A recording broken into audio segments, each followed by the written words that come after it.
কিন্তু গুনাহ, রাত্র জেগে অসভ্যতা, রাত্রি জেগে অশ্লীল দৃশ্য দেখা, হারাম গান, বাদ্য, এই সমস্ত বেহুদা কাজের মধ্যে লিপ্ত থাকার কারণে আজ জিন্দেগি শেষ। ইমামে আজম আবু হানিফা বলছেন, সিমাউল আগানি ফিসকুন ওয়াত তালাজ্জুযু বিহা কুফরুন। বাবা, আপনাদেরকে বলি, চায়ের দোকানেও বসে যারা নাটক সিনেমায় ওই গান আর বাদ্যের আওয়াজ শুনেন, আল্লাহর কসম ইমামে আজম আবু হানিফা বলছে, গান শোনা প্রকাশ্য পাপ।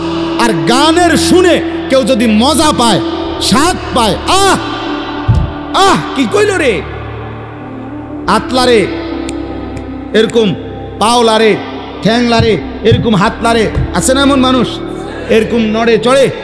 ইমামে আজম আবু হানিফা বলেন, গান শুনে কেউ যদি এরকম মজা পায়, স্বাদ পায়, কুফরুন, এটা কুফরি, এটা কুফরি, এটা কুফরি।